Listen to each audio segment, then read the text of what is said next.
Everything is clear?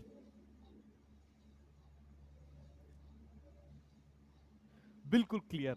तो चलो, class start करने से पहले हम कुछ छोटी छोटी सी बातें कर लेते हैं।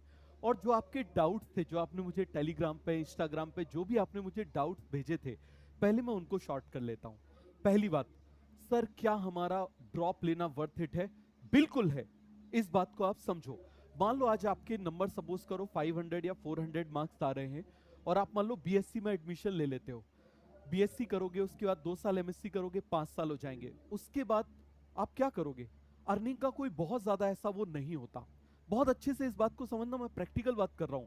दूसरी चीज, अभी मान लो आपने 1 साल का ड्रॉप भी लिया, और उसके बाद में, लेने के बाद में आपने क्या किया? तैयारी करी और 4.5 साल में एमबीबीएस किया, 1 साल की इंटर्नशिप करी, तो आप बहुत ज्यादा अर्न करोगे।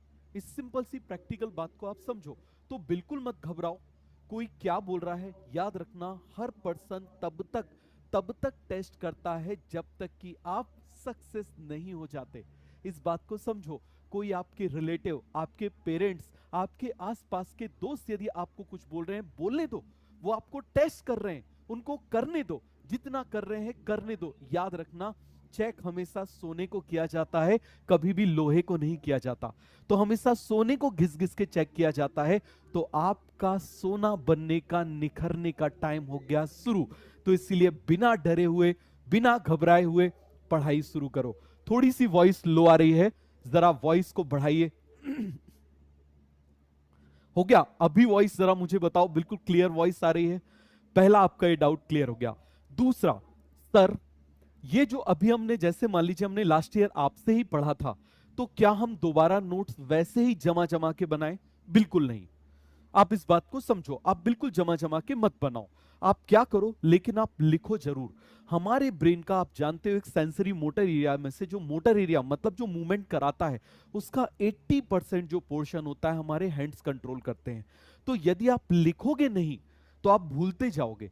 तो इसीलिए आप जो भी पढ़ रहे हो उसको स्पीड में लिख डालो। वैसे सजा सजा के मत लिखो, लेकिन स्पीड में जरूर लिख डालो। आप देखो, पहले आप सजा सजा के लिखते थे तो 1-1.5 घंटे में नोट्स बनाने में आपको टाइम लगता था। अब 1 घंटे में आप 5 बार उसको लिख डालो, इतनी स्पीड में लिखो। पहले कॉपी को ऐसे लिखो, फिर कॉपी को मोड़ लो, वैसे लिखो, फिर मोड़ लो उसको, वैसे लिख लो, फिर दूसरे कलर से लिख डालो। लिख डालो बिल्कुल इस तरीके से। इस बात को आप समझो। समझ में आ गया? और याद रखना, सिलेक्शन पॉसिबल होता है। कई सारे ऐसे स्टूडेंट हैं लास्ट ईयर लक्ष्य वाले, जिनको 11th में कुछ नहीं आता था, उन्होंने जीरो से शुरुआत करी, बोर्ड भी अच्छे से निकाला। बोर्ड में भी उनके 96-97% आ रहे हैं, और साथ में उनके 700 प्लस भी मार्क्स जा रहे हैं। समझ में आ गया? अभी रिजल्ट आने दो, आपको शो करेंगे। 690 प्लस, 700 प्लस स्टूडेंट काफी सारे हैं, और कई सारे स्टूडेंट्स 12th वाले भी हैं। तो इसीलिए इस बात को समझो, बस हिम्मत नहीं हारना है।